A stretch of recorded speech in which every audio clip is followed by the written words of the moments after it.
السلام علیکم ورحمۃ اللہ وبرکاتہ۔ معزز ناظرین و سامعین، میت کے بارے میں اسلامی تعلیمات کیا ہے؟ میت کو کس طریقے سے دفن کرنا ہے اور میت کے تمام مسائل، ان کا حل اس طرح کی ویڈیو کے اندر آتے رہیں گے۔ ہر انسان کو موت سے سابقہ پڑتا ہے، امیر ہو یا غریب، فقیر ہو یا بادشاہ، مسلم ہو یا غیر مسلم، ہر ایک کے لیے ایک نہ ایک دن موت یقینی ہے۔ مرنے والے کے ساتھ کیا معاملہ کیا جائے، یہ اہم ترین مرحلہ ہے، کیونکہ ظاہر ہے کہ نعش کو گھر میں تو رکھا نہیں جا سکتا، یقیناً اسے کہیں نہ کہیں منتقل کیا جائے گا۔ اب اس بارے میں طریقے مختلف ہو گئے۔ پارسیوں نے یہ طریقہ اپنایا کہ مردے کی نعش کو حرام خور پرندوں کے حوالے کر دیتے ہیں، جو اس کو منٹوں میں ختم کر ڈالتے ہیں۔ ہمارے برادران وطن ہندوؤں نے اپنے مردوں کی نعش کو آگ میں جلانے کا طریقہ اپنایا، جس کی راکھ کو دریاؤں اور سمندروں میں بہا دیا جاتا ہے۔ لیکن تمام معروف آسمانی مذاہب کے یہاں مردوں کو زمین میں دفن کرنے کا طریقہ ہے۔ اس کی ابتدا اس طرح ہوئی جب دنیا میں پہلی مرتبہ قتل ہوا۔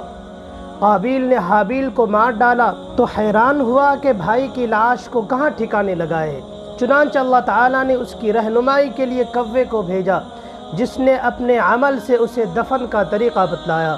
قرآن کریم میں اللہ تبارک و تعالیٰ کا ارشاد ہے، فَبَعَثَ اللَّهُ غُرَابًا يَبْحَثُ فِي الْأَرْضِ لِيُرِيَهُ كَيْفَ يُوَارِي سَوْءَةَ أَخِيهِ قَالَ يَا وَيْلَتَىٰ أَعْجَزْتُ أَنْ أَكُونَ مِثْلَ هَٰذَا الْغُرَابِ فَأُوَارِيَ سَوْءَةَ أَخِيهِ فَأَصْبَحَ مِنَ النَّادِمِينَ۔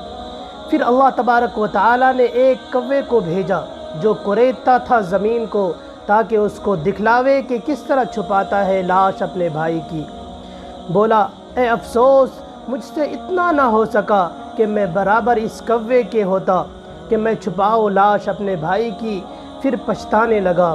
چنانچہ اسی وقت سے اموات کی تدفین کا سلسلہ جاری ہوا، اور یہ طریقہ ضرورت، ماحول اور عزت و تکریم کے اعتبار سے عین مناسب تھا۔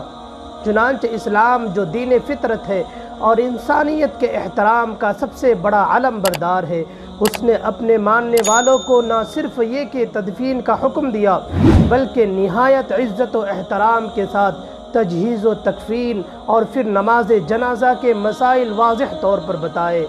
اموات کے بارے میں اسلامی تعلیمات انتہائی روشن اور حد درجے قابل قدر ہے۔ اسلام نے مرض الموت سے لے کر تدفین تک کے ہر طرح کی نزاکتوں کا خیال رکھتے ہوئے احکامات دیے ہیں، جس میں ہر سطح پر انسانیت کے احترام کی جھلکیاں نظر آتی ہے۔ اسلام کی نظر میں انسانی بدن انتہائی قابل احترام ہے، زندگی میں بھی اس کا احترام کیا جائے اور مرنے کے بعد بھی اس کی بے وقعتی سے احتراز کرنا ضروری ہے۔ اسی وجہ سے نبی کریم صلی اللہ علیہ وسلم نے ارشاد فرمایا، کسر عظم المیت ککسرہ حیا، میت کی ہڈی توڑنا ایسا ہی ہے جیسا کہ کسی زندہ انسان کی ہڈی توڑنا۔ تو جس طرح ایک زندہ انسان کو ہڈی ٹوٹنے سے تکلیف ہوتی ہے، اسی طرح مردے کو بھی اس سے تکلیف پہنچتی ہے۔ اسلام نے یہاں تک مردوں کے احترام کی تلقین کی ہے کہ کسی قبر پر بیٹھنے تک کو نہایت ناپسندیدہ سمجھا گیا ہے۔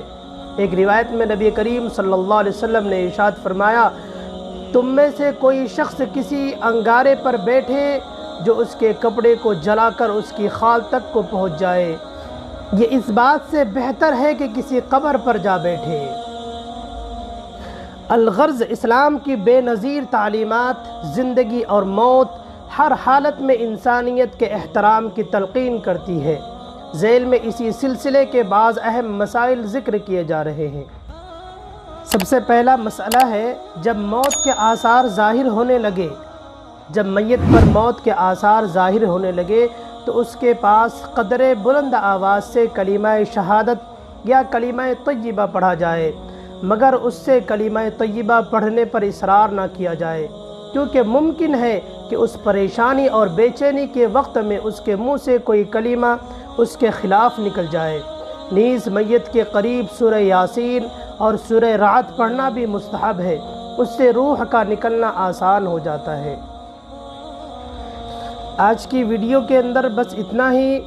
اس کے بعد آئندہ کل سے اور بھی تجہیز و تکفین کے بہت سارے مسائل ذکر کیے جائیں گے، اس لیے آپ حضرات سے درخواست ہے کہ اگر آپ ہمارے چینل پر نئے ہیں تو چینل کو سبسکرائب بھی کریں اور لائک اور شیئر وغیرہ بھی کریں تاکہ تمام لوگوں تک اس طرح کی باتیں پہنچیں۔